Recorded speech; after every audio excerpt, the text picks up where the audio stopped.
what happened last time on Harry Potter and the Goblet of Fire. We saw the Quidditch World Cup. We met Dobby's friend, Winky. Yep. Okay. Such a weird name. I was like, no, that can't be his name. Yeah, Winky. Harry saw Draco's mother. Yep. We saw Lucius and Draco, obviously, but they're just being themselves, I guess. Their lovable, likable selves. No.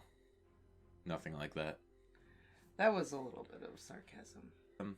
The Quidditch match happened exactly how Fred and George called it. Which makes me wonder what they got going on. Ireland won, but Crumb caught the snitch. Yep. Bagman owes them some serious money. Yeah, they just funded Weasley's Wizard Wheezes for the next year at least. Right. How much money did they actually win? I don't gave think them they good odds. I don't think they ever gave them the odds. May the odds forever be in your favor. And Dobby's getting uppity. Oh yeah, Dobby got his freedom, so now he wants to get paid or something for his work. Yeah, is that crazy or what? Imagine that, wanting to get paid for the work you do. That's silly.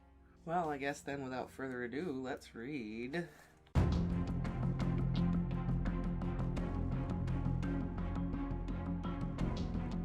Chapter 9, The Dark Mark. Don't tell your mother you've been gambling, Mr. Weasley implored Fred and George as they made their way back slowly down the purple-carpeted stairs. Don't worry, Dad, said Fred gleefully.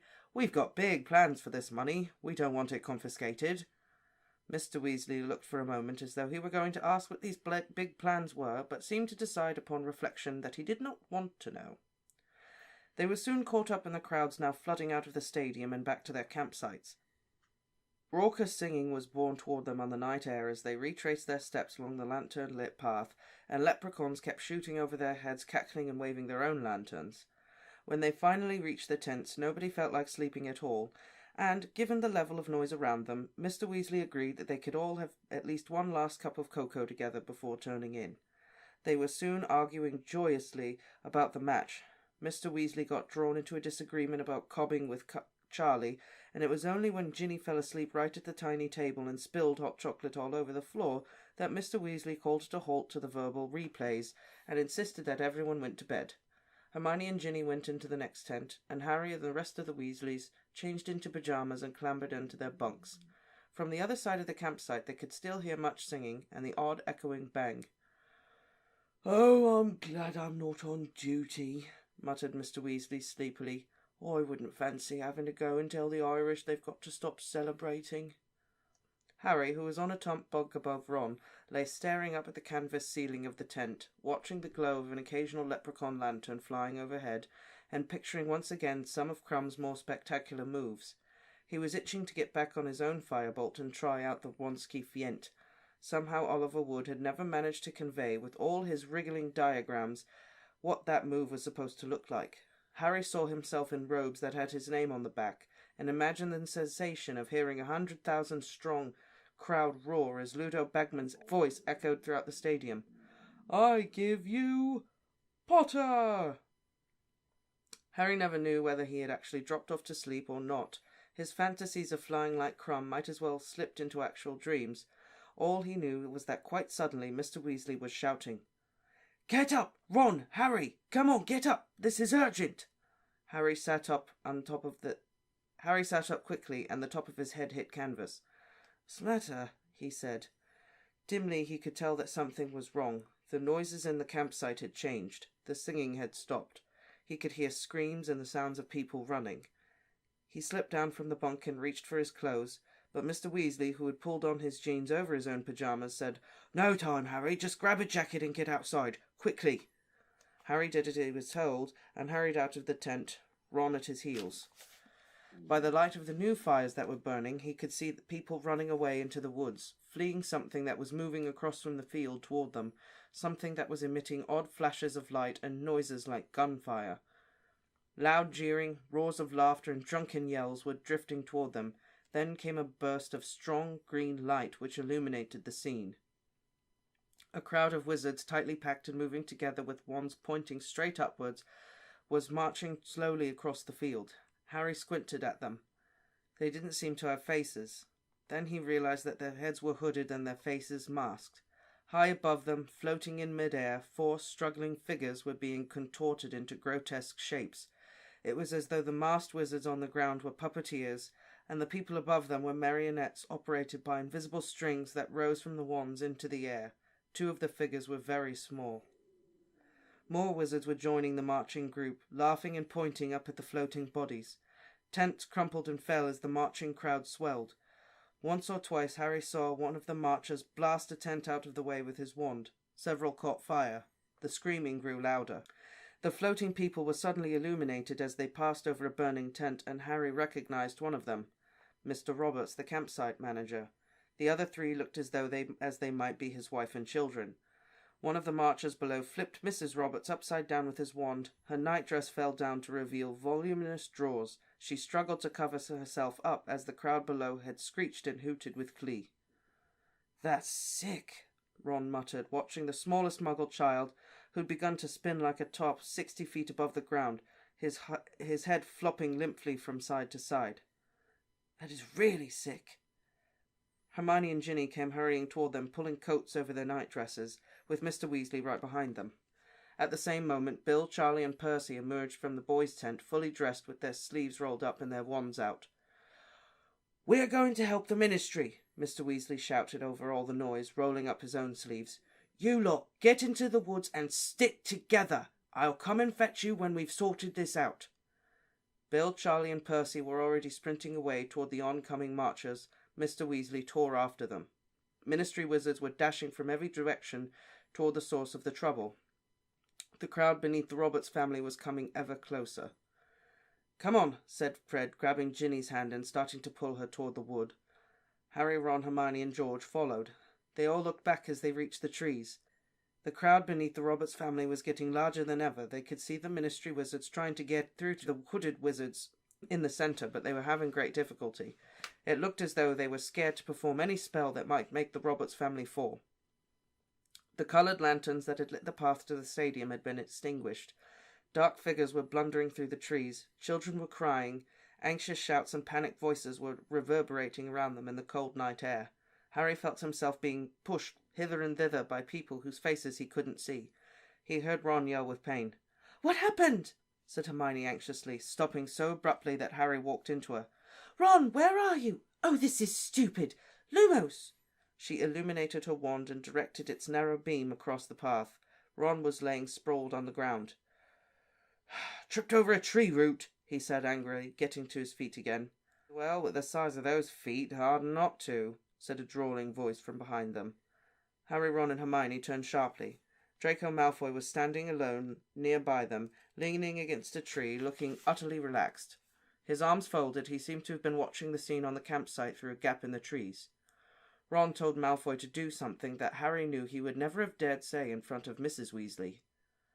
"Language, Weasley," said Malfoy, his pale eyes glittering. "Hadn't you better be hurrying along now? Wouldn't like her spotted, would you?"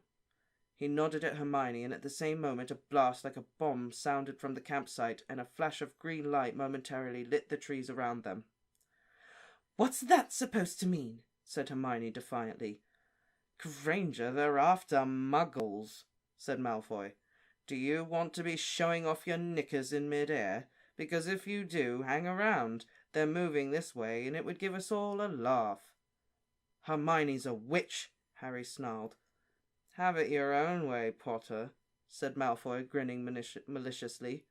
"If you think they can't spot a mudblood, stay where you are." "You watch your mouth!" shouted Ron. Everybody present knew that mudblood was a very offensive term for a witch or wizard of Muggle parentage. "Never mind, Ron," said Hermione quickly, seizing Ron's arm to restrain him as he took a step toward Malfoy. There came a bang from the other side of the trees that was louder than anything they'd heard. Several people nearby screamed. Malfoy chuckled softly. "Scare easily, don't they?" he said lazily. "I suppose your daddy told you all to hide? What's he up to? Trying to rescue the Muggles?" "Where are your parents?" said Harry, his temper rising. "Out there wearing masks, are they?" Malfoy turned his face to Harry, still smiling. "Well, if they were, I wouldn't likely tell you, would I, Potter?" "Oh, come on," said Hermione with a disgusted look at Malfoy. "Let's go and find the others." "Keep that big bushy head down, Granger," sneered Malfoy. "Come on," Hermione repeated, and she pulled Harry and Ron off up the path again. "I'll bet you anything his dad is one of that masked lot," said Ron hotly. "Well, with any luck the Ministry will catch him," said Hermione fervently. "Oh, I can't believe this. Where have the others got?" Fred, George and Ginny were nowhere to be seen, though the path was packed with plenty of other people, all of them looking nervously over their shoulders toward the commotion back at the campsite. A huddle of teenagers in pyjamas was arguing vociferously a little way along the path. When they saw Harry, Ron and Hermione, a girl with thick curly hair turned and quickly said, "Où est Madame Maxime? Nous l'avons perdu." What?" said Ron. "Oh!" The girl who had spoken turned her back at him, and as they walked on, they distinctly heard her say, "Hogwarts." "Beauxbatons," muttered Hermione. "Sorry," said Harry. "They must go to Beauxbatons," said Hermione. "You know, Beauxbatons Academy of Magic. I read about it in an appraisal of magical education in Europe." "Oh, yeah, right," said Harry. "Fred and George can't have gone far," said Ron, pulling out his wand, lighting it like Hermione and squinting up the path. Harry dug into the pockets of his jacket for his own wand, but it wasn't there. The only things he could find were his own binoculars. No, I don't believe it. I've lost my wand." "You're kidding." Ron and Hermione raised their wands high enough to spread the narrow beams of light further on the ground. Harry looked all around him, but his wand was nowhere to be seen. "Maybe it's back in the tent," said Ron. "Maybe it fell out of your pocket when we were running," Hermione suggested anxiously. "Yeah," said Harry, "maybe." He usually kept his wand with him at all times in the wizarding world, and finding himself without it in the midst of a scene like this made him feel very vulnerable. A rustling noise made all three of them jump. Winky, the house elf, was fighting her way out of a clump of bushes nearby. She was moving in a most peculiar fashion, apparently with great difficulty. It was as though someone invisible was trying to hold her back. "There is bad wizards about," she squeaked distractedly as she leant forward and laboured to keep running. "People high in the air. Winky is getting out of the way." And she disappeared into the trees on the other side of the path, panting and squeaking as she fought the force that was restraining her. "What's up with her?" said Ron, looking curiously after Winky. "Why can't she run properly?" "Bet she didn't ask permission to hide," said Harry. He was thinking of Dobby. Every time he'd tried to do something the Malfoys wouldn't like, he'd been forced to start beating himself up. "You know, house elves get a very raw deal," said Hermione indignantly. "It's slavery is what it is. That Mr. Crouch made her go up to the top of the stadium and she was terrified, and he's got her bewitched so she can't even run when they start trampling tents. Why doesn't anyone do anything about that?" "Well, the elves are happy, aren't they?" said Ron. "You heard old Winky back at the match. House elves is not supposed to have fun. That's what she likes, being bossed around." "It's people like you, Ron," Hermione began hotly, "who prop up rotten and unjust systems just because they're too lazy to—" Another bang echoed from the edge of the wood. "Let's just keep moving, shall we?" said Ron, and Harry saw him glance edgily at Hermione. Perhaps there was truth in what Malfoy had said. Perhaps Hermione was in more danger than they were. They set off again, Harry still searching his pockets even though he knew his wand wasn't there. They followed the path deeper into the woods, still keeping an eye out for Fred, George and Ginny. They passed a group of goblins who were cackling over a sack of gold they had undoubtedly won betting on the match, and who seemed unperturbed by the trouble on the campsite. Further still along the path, they walked into a patch of silvery light, and then they looked through the trees. They saw 3 tall and beautiful Velas standing in a clearing, surrounded by a gaggle of young wizards. All of them were talking very loudly. I shall put I pull down about 100 sacks of galleons a year, one of them shouted. I'm a dragon killer for the Committee for the Disposal of Dangerous Creatures. No, you're not, yelled his friend. You're a dishwasher at the Leaky Cauldron. But I'm a vampire hunter. I've killed about 90 so far. A third young wizard, whose pimples were visible even by the dim, silvery light of the vela, now cut in. I'm about to become the youngest ever Minister for Magic, I am. Harry snorted with laughter. He recognised the pimply wizard. His name was Stan Shunpike, and he was in fact a conductor on the triple-decker night bus. He turned to tell Ron this, but Ron's face had gone oddly slack, and next second Ron was yelling, Did I ever tell you I've invented a broomstick that'll reach Jupiter? Honestly, said Hermione again, and she and Harry grabbed Ron firmly by the arms, wheeled him round and marched him away. By the time the sounds of the viola and their admirers had faded completely, they were in the very heart of the wood. They seemed to be alone now. Everything was much quieter. Harry looked round. I reckon we can just wait here, you know. We'll hear someone coming a mile off. The words were hardly out of his mouth when Ludo Bagman emerged from a tree right behind them.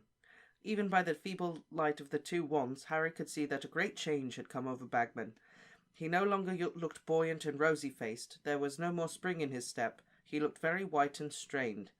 Who's that? He said, blinking down at them, trying to make out their faces. What are you doing in here all alone? They looked at each other, surprised. Well, there's sort of a riot going on, said Ron. Bagman stared at him. What? On the campsite. Some people have got hold of a family of muggles. Bagman swore loudly. Damn them, he said, looking quite distracted, and without another word, he disapparated with a small pop. Not exactly on top of things, Mr. Bagman, is he? Said Hermione, frowning.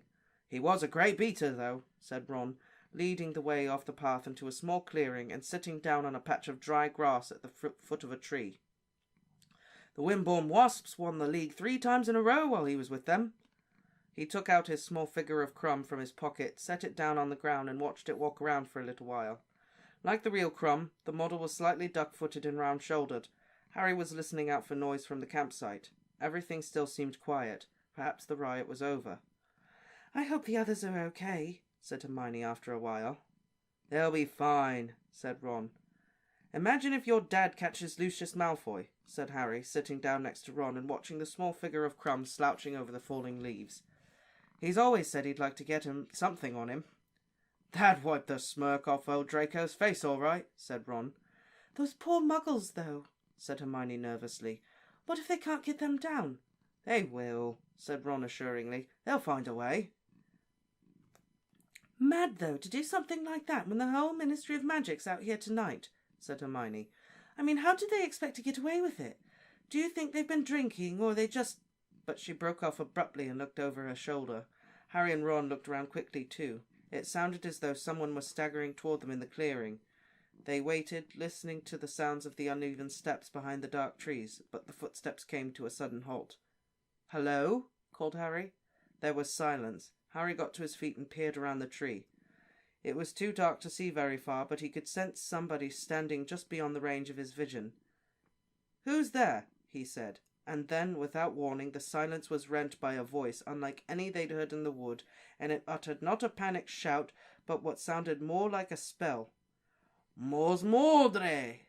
And something vast, green, and glittering erupted from the patch of darkness Harry's eyes had been struggling to penetrate. It flew up over the treetops and into the sky. What the... gasped Ron, as he sprang to his feet again, staring up at the thing that had appeared. For a split second, Harry thought it was another leprechaun formation. Then he realized that it was a colossal skull composed of what looked like emerald stars, with a serpent protruding from its mouth like a tongue. As they watched, it rose higher and higher, blazing in a haze of greenish smoke, etched against the black sky like a new constellation. Suddenly the wood all around them erupted with screams. Harry didn't understand why, but the only possible cause was the sudden appearance of the skull, which had now risen high enough to illuminate the entire wood, like some grisly neon sign. He scanned the darkness for the person who'd conjured the skull, but he couldn't see anyone. Who's there? Harry, come on, move! Hermione had seized the back of his jacket and was tugging him backwards. What's the matter? Harry said, startled to see her face so white and terrified. It's the Dark Mark, Harry. Hermione moaned, pulling him as hard as she could. "You know whose sign?" "Voldemort? Harry, come on!" Harry turned. Ron was hurriedly scooping up his miniature crumb. The three of them started across the clearing, but before they had taken more than a few hurried steps, a series of popping noises announced the arrival of 20 wizards appearing from thin air surrounding them. Harry whirled around. In a split second he recognized one fact. Each of these wizards had his wand out, and every wand was pointing straight at himself, Ron, and Hermione. Without pausing to think, he yelled, "Duck!" He seized the other two and pulled them down onto the ground. "Stupefy!" roared 20 voices. There was a blinding series of flashes, and Harry felt the hair on his head ripple as though a powerful wind had swept the clearing. Raising his head a fraction of an inch, he saw jets of fiery red light flying over them from the wizards' wands, crossing each other, bouncing off tree trunks, rebounding into the darkness. "Stop!" yelled a voice he recognized. "Stop! That's my son!" Harry's hair stopped blowing about. He raised his head a little higher. The wizard in front of him had lowered his wand. He rolled over and saw Mr. Weasley striding toward them, looking terrified. "Ron, Harry," his voice sounded shaky. "Hermione, are you all right?" "Out of the way, Arthur," said a cold, curt voice. It was Mr. Crouch. He and the other Ministry wizards were closing in on them. Harry got to his feet to face them. Mr. Crouch's face was taut with rage. "Which of you did it?" he snapped, his sharp eyes darting between them. "Which of you conjured the dark mark?" "We didn't do that," said Harry, gesturing up at the skull.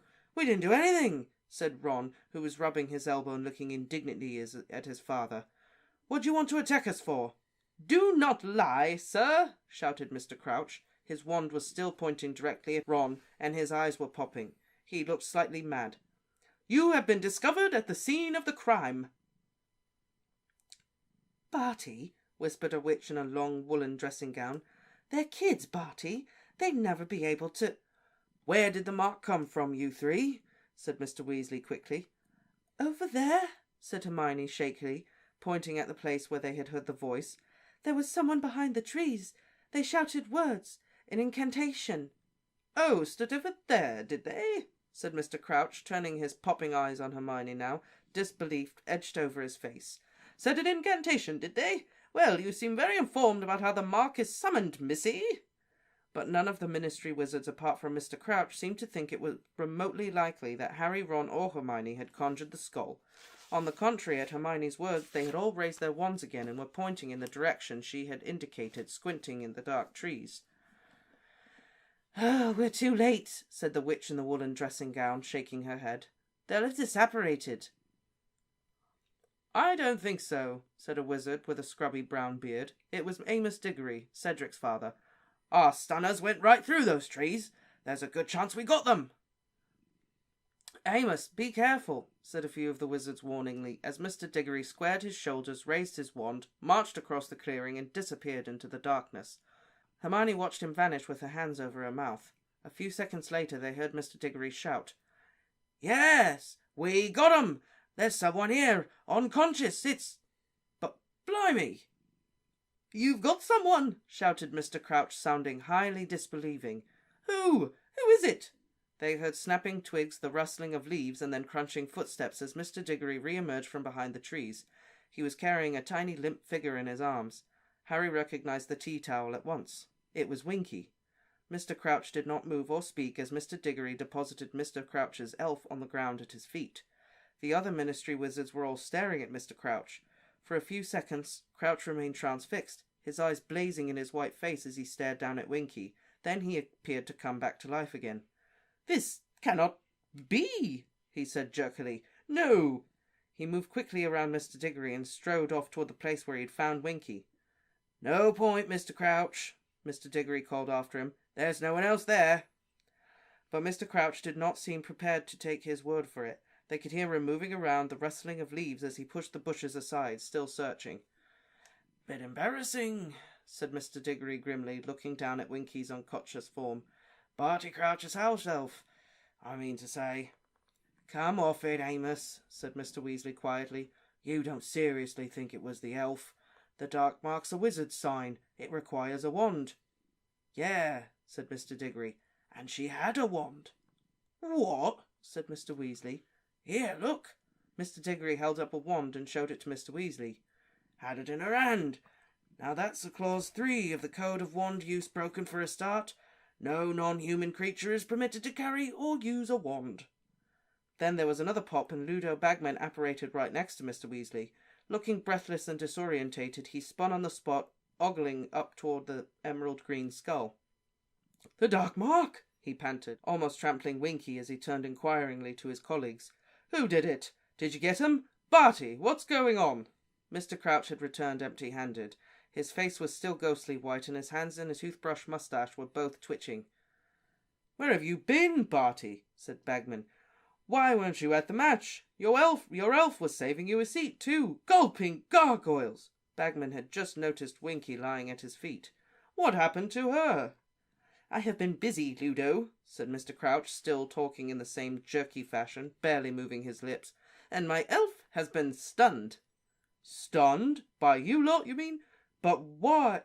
Comprehension suddenly dawned on Bagman's round, shiny face. He looked up at the skull, down at Winky, and then at Mr. Crouch. "No," he said. "Winky, conjure the Dark Mark? She wouldn't know how. She'd need a wand for a start." "And she had one," said Mr. Diggory. "Found her holding one, Ludo. If it's all right with you, Mr. Crouch, I think we should hear what she's got to say for herself." Crouch gave no sign that he had heard Mr. Diggory, but Mr. Diggory seemed to take his silence for assent. He raised his own wand, pointed it at Winky, and said, "Renervate." Winky stirred feebly. Her great brown eyes opened, and she blinked several times in a bemused sort of way. Watched by the silent wizard, she raised herself shakily into a sitting position. She caught sight of Mr. Diggory's feet and slowly, tremulously raised her eyes to stare him up in the face. Then, more slowly still, she looked up into the sky. Harry could see the floating skull reflected twice in her enormous glassy eyes. She gave a gasp, looked wildly around the crowded clearing, and burst into terrified sobs. "Elf," said Mr. Diggory sternly, "do you know who I am? I am a member of the Department for the Regulation and Control of Magical Creatures." Winky began to rock backwards and forwards on the ground, her breath coming in sharp bursts. Harry was reminded forcibly of Dobby in his moments of terrified disobedience. "As you see, Elf, the Dark Mark was conjured here a short while ago," said Mr. Diggory, "and if you are discovered moments later right beneath it, explain, if you please." I is not doing it, sir," Winky gasped. "I is not knowing how, sir." "You were found with a wand in your hand," barked Mr. Diggory, brandishing it in front of her, and as the wand caught the green light that was filling the clearing from the skull above, Harry recognized it. "Hey, that's mine," he said. Everyone in the clearing looked at him. "Excuse me," said Mr. Diggory incredulously. "That's my wand," said Harry. "I dropped it." "You dropped it?" repeated Mr. Diggory in disbelief. "Is this a confession? You threw it aside after you conjured the Dark Mark." "Amos, who do you think you're talking to?" said Mr. Weasley very angrily. "Is Harry Potter likely to conjure the Dark Mark?" Of course not," said Mr. Diggory. "Sorry, carried away." "I didn't drop it there, anyway," said Harry, jerking his thumb toward the trees behind the skull. "I missed it right after we got into the wood." "So," said Mr. Diggory, his eyes hardening as he turned to look at Winky again, cowering at his feet. "You found this wand, eh, did you, Elf? And you picked it up and thought you'd have some fun with it, did you?" "I is not doing magic with it, sir," squealed Winky, tears streaming down the sides of her squashed and bulbous nose. I is just picking it up, sir. I is not making the Dark Mark, sir. I is not knowing how." "It wasn't her," said Hermione. She looked very nervous speaking up in front of all these ministry wizards, yet determined all the time. "Winky's got a squeaky little voice, and the voice we heard doing the incantation was much deeper." She looked round at Harry and Ron, appealing for their support. "It didn't sound anything like Winky, did it?" "No," said Harry, shaking his head. "It definitely didn't sound like an elf." "Yeah, it was a human voice," said Ron. "Well, we shall soon see," growled Mr. Diggory, looking unimpressed. "There's a simple way of discovering the last spell a wand performed, Elf. Did you know that?" Winky trembled and shook her head frantically, her ears flapping, as Mr. Diggory raised his own wand again and placed it tip to Harry's. "Prior incantato," roared Mr. Diggory. Harry heard Hermione gasp, a horrified as a gigantic serpent-tongued skull erupted from the point where the two wands met, but it was a mere shadow of the green skull high above them. It looked as though it were made of thick grey smoke, the ghost of a spell. "Demetrius!" Mr. Diggory shouted, and the smoky skull vanished in a wisp of smoke. "So," said Mr. Diggory, with a kind of savage triumph, looking down at Winky, who was still shaking convulsively. "I is not doing it," she squealed, her eyes rolling in terror.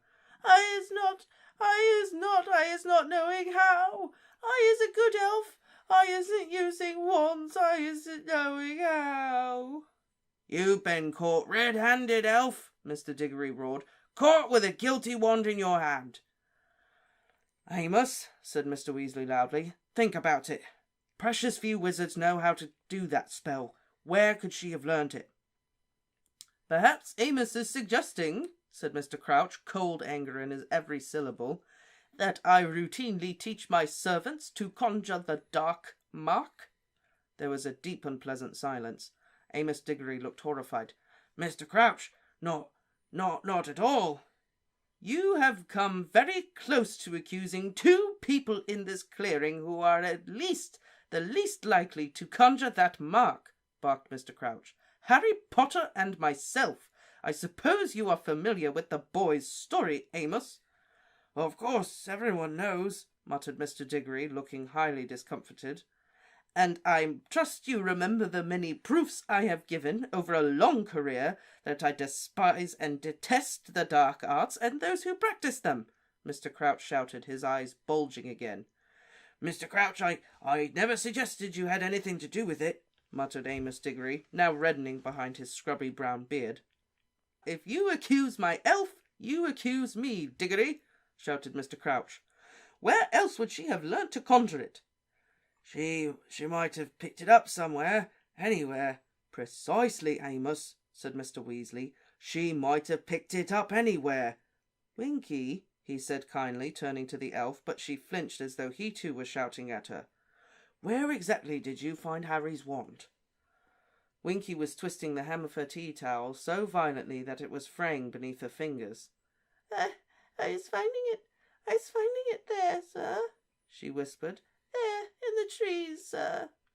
"You see, Amos," said Mr. Weasley, "whoever conjured the dark mark could have disapparated right after they'd done it, leaving Harry's wand behind. A clever thing to do, not using their own wand, which would have betrayed them, and Winky here had the misfortune to come across the wand moments later and pick it up."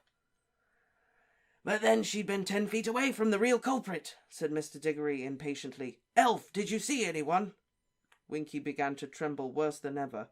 Her giant eyes flickered from Mr. Diggory to Ludo Bagman and on to Mr. Crouch. Then she gulped and said, I is seeing no one, sir. No one." "Amos," said Mr. Crouch curtly, "I am fully aware that in the ordinary course of events you would want to take Winky into your department for questioning. I ask you, however, to allow me to deal with her." Mr. Diggory looked as though he didn't think much of this suggestion at all, but it was clear to Harry that Mr. Crouch was such an important member of the ministry that he did not dare refuse him. "You may rest assured that she will be punished," said Mr. Crouch coldly. "Master," Winky stammered, looking up at Mr. Crouch, her eyes brimming with tears. "Master, please." Mr. Crouch stared back, his face somehow sharpened, each line upon it more deeply etched. There was no pity in his gaze. "Winky has behaved tonight in a manner I would not have believed possible," he said slowly. "I told her to remain in the tent.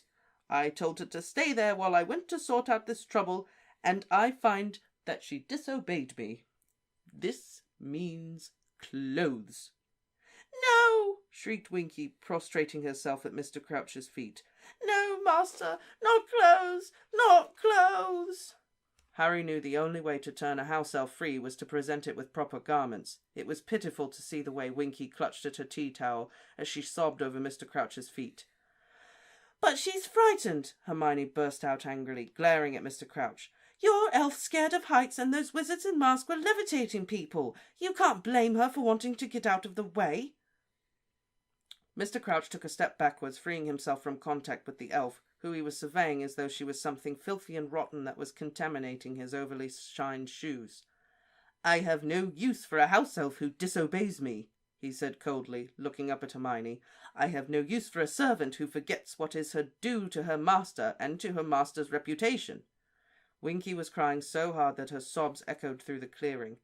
There was a very nasty silence, which was ended by Mr. Weasley, who said quietly, Well, I think I'll take my lot back to the tent, if no one's got any objections. Amos, that wand's told us all it can. If Harry could have it back, please. Mr. Diggory handed Harry his wand, and Harry pocketed it.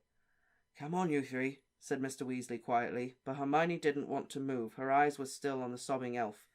Hermione, said Mr. Weasley more urgently. She turned and followed Harry and Ron out of the clearing and off through the trees. What's going to happen to Winky? Said Hermione the moment they'd left the clearing. I don't know, said Mr. Weasley. The way they were treating her, said Hermione furiously. Mr. Diggory calling her elf all the time, and Mr. Crouch, he knows she didn't do it, and he's still going to sack her. He didn't care how frightened she'd been or how upset she was. It was like she wasn't even human. Well, she's not, said Ron. Hermione rounded on him. That doesn't mean she hasn't got feelings, Ron. It's disgusting the way... Hermione, I agree with you, said Mr. Weasley quickly, beckoning her on. But now is not the time to discuss elf rights. I want to get back to the tent as fast as we can. What's happened to the others? We lost them in the dark, said Ron. Dad, why was everyone so uptight about the skull thing? I'll explain everything when we get back at the tent, said Mr. Weasley tensely. But when they reached the edge of the wood, their progress was impeded. A large crowd of frightened-looking witches and wizards was congregated there, and then, when they saw Mr. Weasley coming toward them, many of them surged forward. What's going on in there? Who conjured it? Arthur, it's not him. Of course it's not him, said Mr. Weasley impatiently. We don't know who it was. It looks like they disapparated. Now excuse me. Please, I want to get to bed. He led Harry, Ron and Hermione through the crowd and back to the campsite. All was quiet now. There was no sign of the masked wizards, though several ruined tents were still smoking. Charlie's dad was poking out of the boys' tent. Dad, what's going on? He called through the dark. Fred, George and Ginny got back okay, but the others... I've got them here, said Mr. Weasley, bending down and entering the tent. Harry, Ron and Hermione entered after him. Bill was sitting at the small kitchen table, holding a bedsheet to his arm, which was bleeding profusely. Charlie had a large rip in his shirt, and Percy was sporting a bloody nose. Fred, George and Ginny looked unhurt, though shaken. Did you get him, Dad? Said Bill sharply. The person who conjured the mark? No, said Mr. Weasley. We found Barty Crouch's house elf holding Harry's wand, but we're none the wiser about who actually conjured the mark. What? Said Bill, Charlie and Percy together. Harry's wand, said Fred. Mr. Crouch's elf? Said Percy, sounding thunderstruck. With some assistance from Harry, Ron and Hermione, Mr. Weasley explained what had happened in the woods. When they had finished their story, Percy swelled indignantly. Well, Mr. Crouch is quite right to get rid of an elf like that, he said. Running away when he expressly told her not to, embarrassing him in front of the whole ministry. How would that have looked if she'd been up in front of the Department for the Regulation and Control of... She didn't do anything. She was just in the wrong place at the wrong time, Hermione snapped at Percy, who looked very taken aback. Hermione had always gotten on fairly well with Percy, better indeed than many of the others. Hermione, a wizard in Mr. Crouch's position, can't afford a house elf who's going to run amok with a wand, said Percy pompously, recovering himself. She didn't run amok, shouted Hermione. She just picked it up off the ground. Look, can someone just explain what the skull thing was? Said Ron impatiently. It wasn't hurting anyone. Why is it such a big deal? I told you it's you-know-who's symbol, Ron, said Hermione, before anyone else could answer. I read about it in The Rise and Fall of the Dark Arts. And it hasn't been seen for 13 years, said Mr. Weasley quietly. Of course, people panicked. It was almost like seeing you-know-who back again. I don't get it, said Ron, frowning. I mean, it's still only a shape in the sky. Ron, you-know-who and his followers sent the dark mark into the air whenever they killed, said Mr. Weasley. The terror it inspired, you have no idea, you're too young. Just picture coming home and finding the dark mark hovering over your house, and knowing what you are about to find inside. Mr. Weasley winced. Everyone's worst fear. The very worst. There was silence for a moment.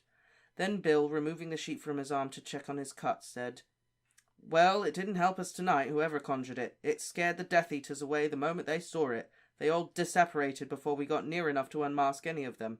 We caught the Robertses before they hit the ground, though. They're having their memories modified right now." "Death Eaters?" said Harry. "What are Death Eaters?" "It's what you-know-who supporters call themselves," said Bill. I think we saw what's left of them tonight. The ones who managed to keep themselves out of Azkaban, anyway." "We can't prove it was them, Bill," said Mr. Weasley. "Though it probably was," he said hopelessly. "Yeah, I bet it was," Ron said suddenly. "Dad, we met Draco Malfoy in the woods, and he's as good as told us his dad was one of those mutters in masks, and we all know the Malfoys are right in with you-know-who." "But what were Voldemort's supporters?" Harry began. Everybody flinched. Like most of the wizarding world, the Weasleys always avoided saying Voldemort's name. "Sorry," Harry said quickly. "What were you-know-who supporters up to, levitating muggles? I mean, what's the point?" "The point?" said Mr. Weasley with a hollow laugh. "Harry, that's their idea of fun. Half the muggle killings back when you-know-who was in power were done for fun. I suppose they had a few drinks tonight and couldn't resist reminding us all that lots of them are still at large. A nice little reunion for 'em," he finished disgustedly. "But if there were Death Eaters, why did they disseparate when they saw the Dark Mark?" said Ron. "They'd be pleased to see it, wouldn't they?" "Use your brains, Ron," said Bill. "If they really were Death Eaters, they worked really hard to keep out of Azkaban when you-know-who lost power and told all sorts of lies about him, forcing them to kill and torture people. I bet they'd be even more frightened than the rest of us to see him come back. They denied they'd ever been involved with him when he lost his powers and went back to their daily lives. I don't reckon he'd be over-pleased with them. Do you?" "So, whoever conjured the Dark Mark," said Hermione slowly, "were they doing it to show support for the Death Eaters, or to scare them away?" "Your guess is as good as ours, Hermione," said Mr. Weasley. "But I'll tell you this. It was only the Death Eaters who ever knew how to conjure it. I'd be very surprised if the person who did it hadn't been a Death Eater once, even if they're not now. Listen, it's very late, and if your mother hears what's happened, she'll be worried sick. We'll get a few more hours' sleep and then try and get an early port key out of here." Harry got back into his bunk with his head buzzing. He knew he ought to feel exhausted. It was nearly 3 a.m, but he felt wide awake and worried. 3 days ago, it felt like much longer, but it had only been 3 days, he had awoken with his scar burning, and tonight, for the first time in 13 years, Lord Voldemort's mark had appeared in the sky. What did these things mean? He thought of the letter he'd written to Sirius before leaving Privet Drive. Would Sirius have got it yet? Would he reply? Harry lay looking up at the canvas, but no flying fantasies came to him now to ease him to sleep, and it was a long time after Charlie's snores filled the tent that Harry finally dozed off. So that's what this is. Yes. Oh, okay. Yes. That's what this is. Been drinking out of a Voldemort coffee mug for I don't know how long. And eating off of Voldemort plates. Yes. How does it feel? Wrong. Yeah, Death Eaters showed up. Being mean to the Muggles. Was this what Voldemort was talking about? Happening after the Quidditch Cup? Well, no, because he needed Harry for that. Yeah, his whole, plan thing. Mm-hmm. Yeah, he says he needs... So, yeah. That was their whole conversation. Voldemort's just coming back to power, so they're getting bolder. Say it was Bagman that conjured the Dark Mark. He disapparated, though. Mm-hmm. But he was out in the middle of nowhere. There's explosions going off, and they say just before they could hear it. Bagman doesn't notice this? Was he out there about to perform the Dark Mark when they stumbled upon him? So and then he disapparated further away, formed it, separated back? He also shows up later than everyone else. He wasn't a part of everything going on. So you think... Okay, so you think they met him in the woods, he disapparated, and then showed up to conjure it, because Harry and Hermione did see somebody. Yeah. Or Harry, Ron, and Hermione. I don't know why I forgot Ron. Sorry, Ron. So you think he apparated, conjured it, disapparated again? Mm-hmm. So how did he get Harry's wand? Harry lost it in the beginning. I don't know. Anyone could have picked it up. Right. So you think maybe Ludo Bagman was, like, there and picked it up? Yeah. Because I mean, Harry lost it pretty much as soon as he left the tent. Could have left it in the tent, could have dropped it right afterwards. They never say that he has it. Right, it's never mentioned until they're a little ways in and all of a sudden he doesn't have it anymore. Mm-hmm. So Ludo Bagman could have been out there about to conjure it when they stumbled upon him. He was like, oh, shoot, what are you doing here? So he disapparated further away, conjured it, and then disapparated back, and then shows up later like, oh, what's going on? Interesting. Okay. Also, Crouch, there's something up with Crouch. I kind of got that idea from the beginning. He was too good. What do you think is up with Crouch? Well, I think he's definitely a supporter of Voldemort. Yeah. Yeah. Something not quite right with him. I really think Ludo Bagman is a bad guy, too. Well, I'm just saying he was very fishy tonight. Because he wasn't mentioned much. And he's usually the type to just be in your face talking. And he's not really too energetic. He's trying to be low-key. Maybe he's scared poopless.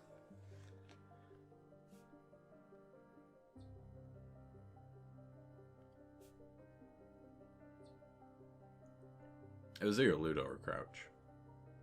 That conjured it? Yeah. Poor Winky. Mm-hmm. I feel bad for Winky. That was terrible. Yeah. Cedric Diggory's dad was a douchebag to her.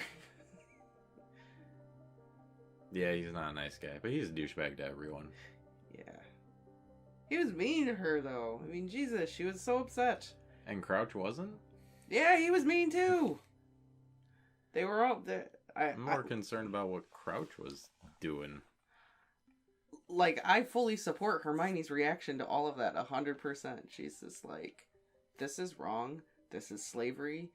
They're treating her like she's not even, like, a living being. And that's another reason I think Crouch is a supporter of Voldemort, because so far the only house elves we've seen have been servants of supporters of Voldemort.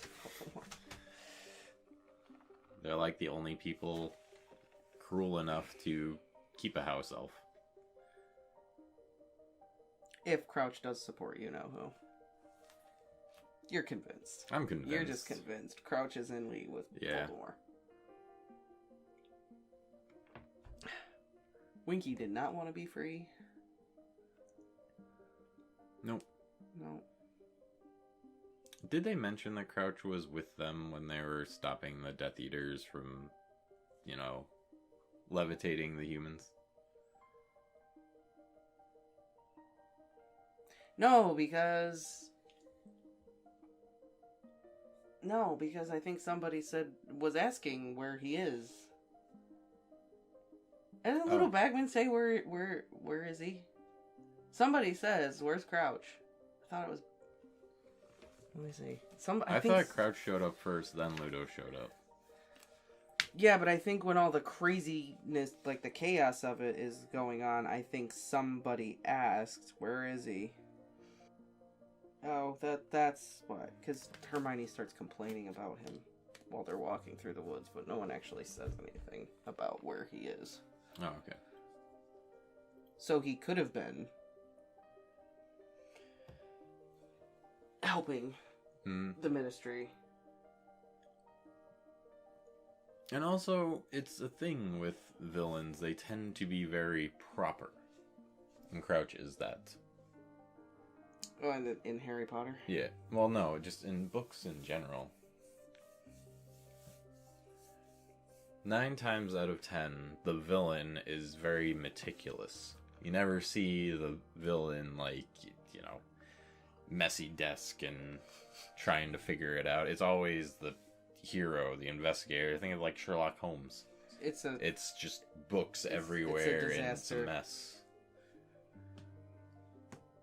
Or like V for Vendetta. Whereas Holmes' nemesis is a professor. Mm-hmm. But I don't know enough about Moriarty to say whether or not he's like meticulous and organized. But 9 times out of 10. So Crouch and Bagman are bad guys. You think? At least one of them are, is what I think. The whole Bagman being out in the woods, away from everyone when everything's going on, strikes pretty much right where the sign went off. Because they didn't go much further after they ran to Bagman. No, they went into a clearing. Yeah.